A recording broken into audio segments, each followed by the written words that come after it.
Nous poursuivons le chapitre 1er du livre de Jonas par la lecture des versets 15 et 16. Je lis: « Puis ils prirent Jonas et le jetèrent dans la mer, et la fureur de la mer s'apaisa. Ces hommes furent saisis d'une grande crainte de l'Éternel, et ils offrirent un sacrifice à l'Éternel et firent des vœux. » La scène qui se passe à bord maintenant est un véritable ensevelissement.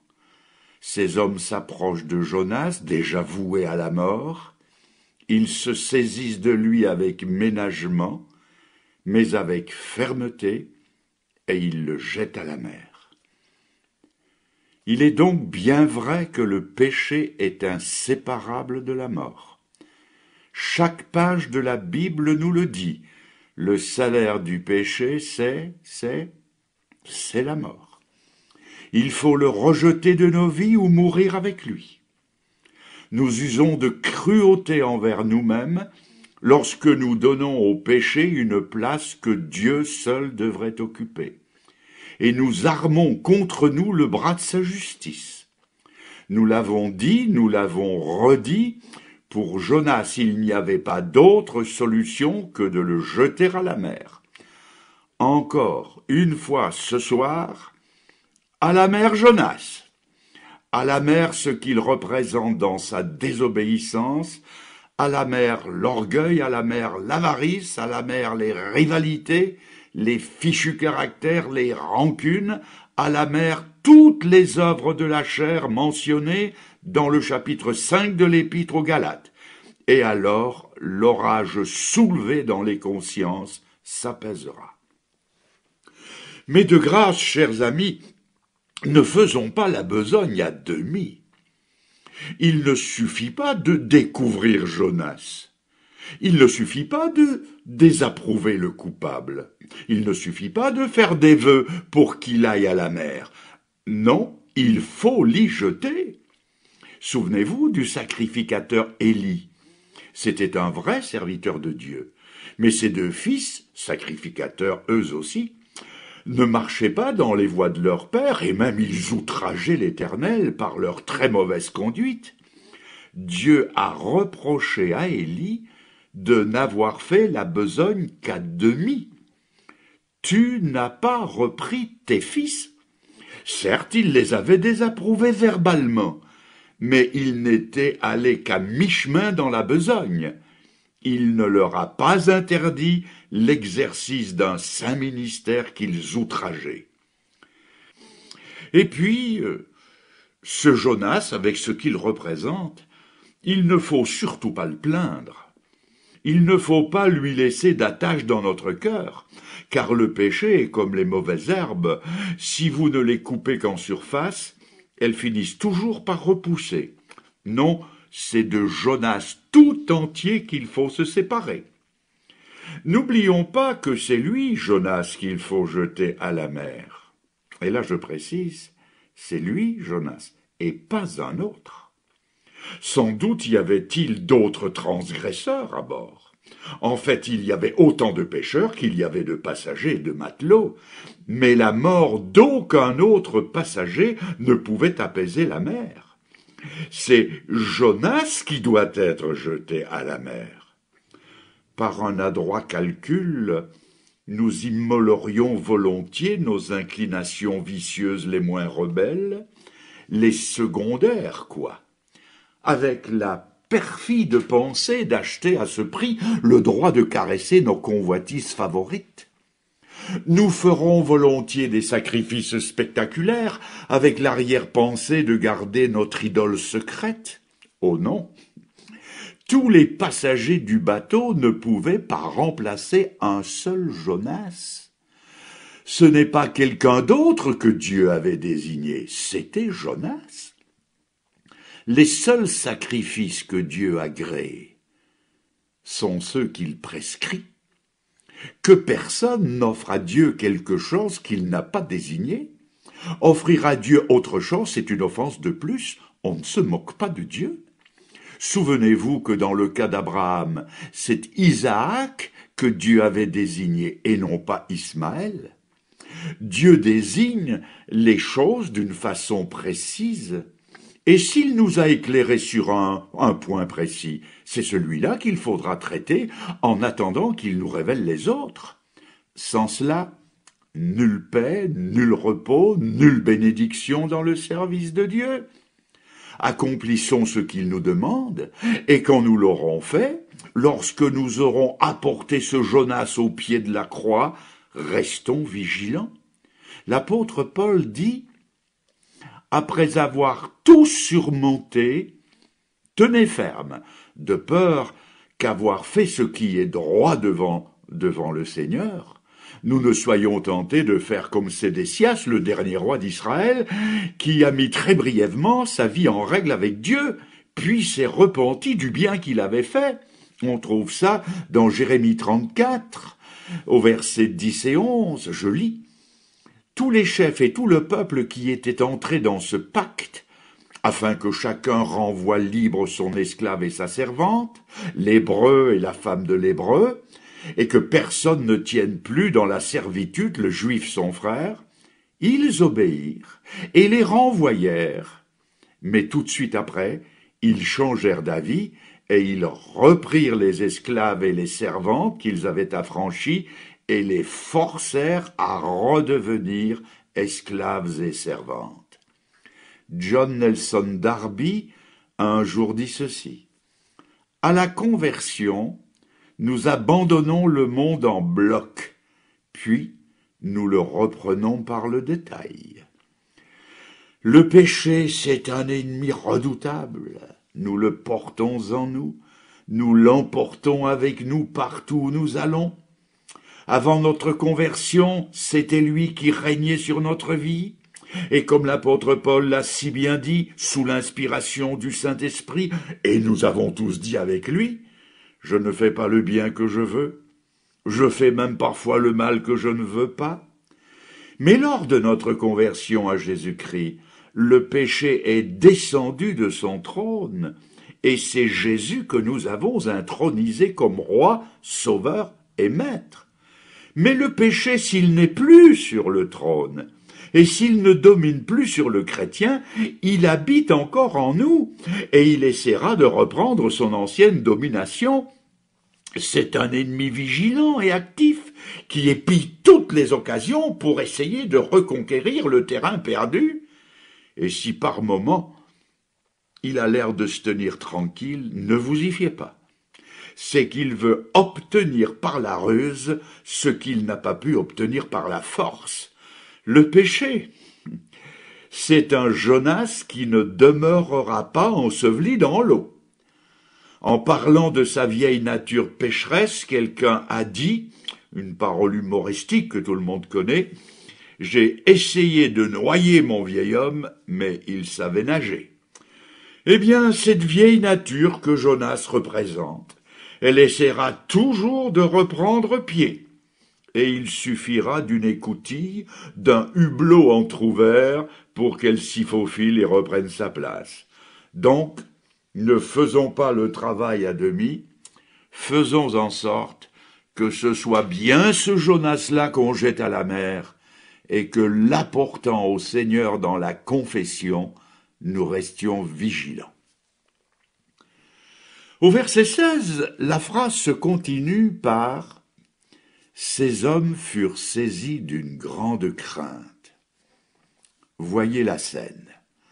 Le bateau tangue de plus en plus, ils sentent qu'ils vont perdre la vie, la mort est imminente, ils prennent Jonas, ils le lancent à l'eau, et à ce moment précis, la tempête se calme. C'est ce qui s'est passé sur le lac de Tibériade déchaîné. Le Seigneur et ses disciples le traversaient dans une barque qui prenait l'eau et menaçait de faire naufrage. Jésus a parlé au vent, il a dit « Vent, tais-toi, mer, calme-toi ». Le calme s'est fait instantanément et les disciples, surpris et effrayés, comme les mariniers du bateau de Jonas, ont dit « Quel est celui-ci à qui obéissent même la mer et le vent ?» Ici aussi, la tempête s'apaise en même temps qu'ils jettent Jonas à la mer. Ils furent saisis d'une grande crainte, mêlée d'une profonde reconnaissance, et le prodigieux résultat fut que tout l'équipage s'est converti au Dieu vivant et vrai. Dieu a 1000 moyens pour se révéler aux hommes, jusqu'à l'infidélité de ses serviteurs.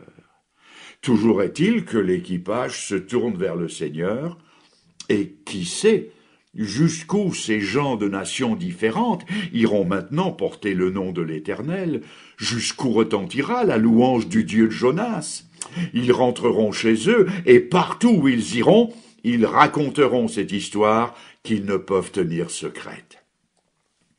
La nouvelle de la fin tragique du prophète, ou considérée comme telle, va être suivie d'une délivrance miraculeuse. Quelques jours plus tard, elle se répandra dans le monde des nations. Personnellement, je pense que l'histoire de Jonas précédera le prophète à Ninive.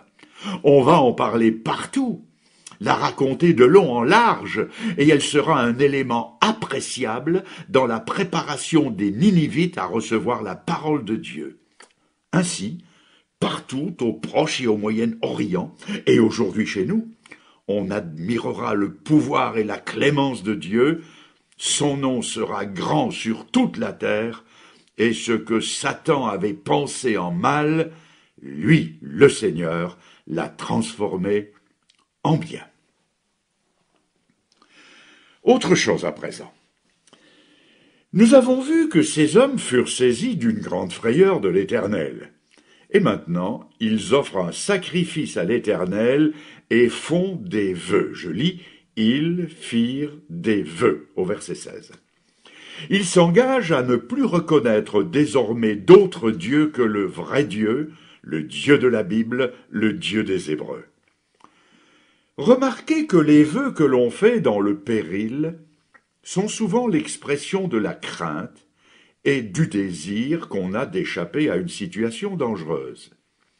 Ici, les vœux qu'ils font, ils ne les font pas dans le péril, mais après la délivrance, c'est-à-dire quand le calme est revenu, quand ils sont tirés d'affaire.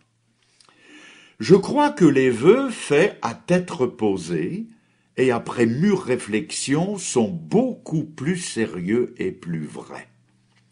J'étais un petit garçon au début de la guerre, quand les avions de la Luftwaffe lâchaient leurs bombes sur les colonnes de civils en fuite. Que de gens ne se sont-ils pas jetés à genoux, faisant des vœux à Dieu dans le péril, mais une fois le péril passé, ils oubliaient ce qu'ils avaient promis. Mais ici, ce sont des vœux prononcés après la délivrance, des vœux réfléchis. Rien ne touche le cœur et ne le captive comme l'expérience de la bonté de Dieu. Les vents, les tempêtes, les tremblements de terre font peut-être trembler l'homme et peuvent être salutaires, mais les délivrances du Seigneur, elles, pénètrent les cœurs et les soumet. Il y a dans l'amour une force irrésistible, et tous sur le bateau sont gagnés par cette force-là. Je me souviens des années qui ont précédé ma conversion. C'est d'abord la crainte de Dieu, la crainte de la mort, la crainte du jugement et de l'éternité qui m'ont poussé à chercher et à trouver le salut de Dieu. Mais c'est l'amour de Dieu qui m'a décidé à m'en saisir. J'ai été gagné intérieurement par ce Dieu que je savais avoir irrité et qui, malgré tout, m'aimait et m'attendait. Voyez-vous, les foudres du Sinaï effraient le pécheur à juste titre, mais ne le changent pas, tandis que l'amour de Dieu, qui a tellement aimé le monde qu'il a donné son Fils, c'est ce qui maîtrise irrésistiblement le cœur. Ces deux éléments de la crainte et de l'amour se retrouvent dans un chant d'autrefois qui pose la question et donne la réponse. Où trouver une retraite Où trouver un surabri quand du sein de la tempête Dieu me parle au Sinaï? Et voici la réponse. Vois la mort que j'ai soufferte pour devenir ton sauveur. Entre par la plaie ouverte et cache-toi dans mon cœur. La deuxième strophe. Quelle cité de refuge s'offre pour l'homme perdu, qu'en fuyant devant son juge, il pleure et tremble éperdu? Et voici la réponse. Vers moi sans repos ni trêve, accours, c'est ton seul espoir, mon cœur qu'a percé le glaive s'ouvre pour te recevoir. La troisième strophe. Quand il faudra rendre compte, ô Dieu, qui t'affrontera? Où cacherai-je ma honte quand ton œil me sondera? Et voici la réponse. Si tu veux fuir ma colère, cache-toi dans mon amour, approche-toi du calvaire, et ne crains plus le grand jour. Ces païens qui ont tremblé devant Dieu et se sont réfugiés dans l'amour de Dieu, font maintenant des vœux et lui offrent des sacrifices. S'il faut admirer ces nouveaux convertis, je crains fort que leur conduite ne condamne les chrétiens dits de profession, chrétiens de nom, qui n'ont de piété que la forme, qui ne savent plus invoquer le Seigneur dans le péril, ni le bénir dans la délivrance. Il est à craindre que le témoignage de ces ex-païens ne s'élève contre d'authentiques chrétiens qui trouvent facilement le chemin qui conduit à Dieu quand ils sont dans l'affliction et qui, après avoir goûté la délivrance de Dieu, ne savent plus reprendre le chemin du trône de la grâce pour le remercier. Alors, qu'au cri de « Ne t'inquiètes-tu pas, Seigneur, de ce que nous périssons ?» qu'à ce cri réponde la parole du psalmiste qui exhortait son âme en disant « Mon âme, bénis l'Éternel, mon âme, n'oublie aucun de ses bienfaits. »